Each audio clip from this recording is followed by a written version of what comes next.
Salut man, aujourd'hui on va y aller peinard. On va parler de gueudreau, de drogue, quoi. Donc reste bien jusqu'au bout parce que c'est un sujet grave et important pour ta sécurité, mais aussi si tu veux garder ton permis de conduire.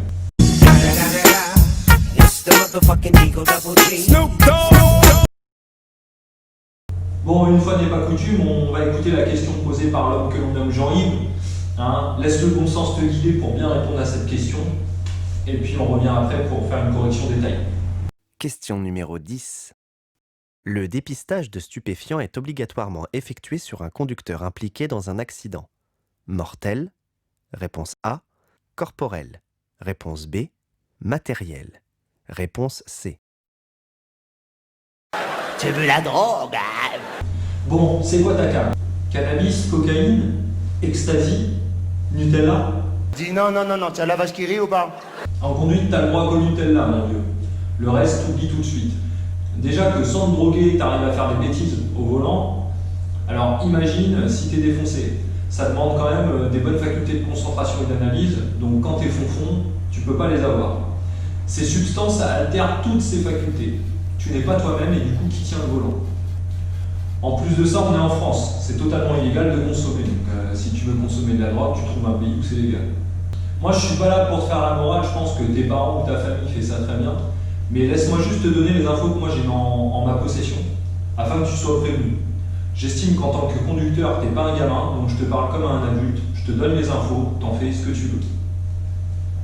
En 2018, les accidents avec stup ont fait 2395 accidents. Sur ces accidents, il y a eu 502 morts, soit 1 mort sur 7 liés aux stupéfiants. 3226 blessés importants. Bref, tu auras compris que, comme l'alcool, les stupéfiants, c'est grave. Donc en cas d'accident, tu seras dépisté. Le dépistage est obligatoire dès qu'il y a un blessé ou un mort, que tu sois responsable ou non. La bonne réponse, c'était A et B. A savoir que certaines drogues, notamment le cannabis, restent très longtemps dans ton organisme. Et d'ailleurs, lors d'un accident, ton organisme peut même aller chercher dans les graisses pour sa survie. Et donc libérer les molécules comme la THC qui est contenue dans le pétard que tu as fumé il y a quelques jours. Du coup, tu vas te retrouver positif au test de dépistage, même si tu as fumé depuis quelques jours. Allez, je te raconte une anecdote entendue lors d'un stage de récupération de points. À cause juste d'un bête, le mec, il a vu sa vie complètement basculer. On va l'appeler Christophe. Tu vois, le gars, il est commercial. Donc pendant sa semaine de boulot, forcément, il fume pas, faut qu'il ait la tête claire. Mais parfois, le week-end, avec sa femme, ils sont un petit joint. Le gars est arrêté au niveau d'un feu rouge, tranquillement avec sa BM, quand soudain, il y a Nadine qui arrive derrière, qui n'a pas vu le feu, et elle l'emplafonne d'une force terrible. Airbag, fumée, il y a du sang partout, c'est le bordel.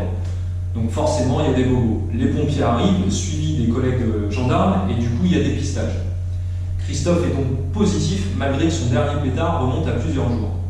Le gars n'est pas défoncé là sur le moment, par contre sa voiture, oui. Je te le donne en mille. Christophe était tranquillement arrêté, il n'est clairement pas fautif dans cet accident, pourtant il se retrouve accusé de conduite sous l'empire de stupéfiants. Du coup c'est tribunal, suspension de permis, son contrat d'assurance n'a du coup pas fonctionné. Il se retrouve obligé de rembourser les dégâts causés sur sa voiture et celle de Nadine.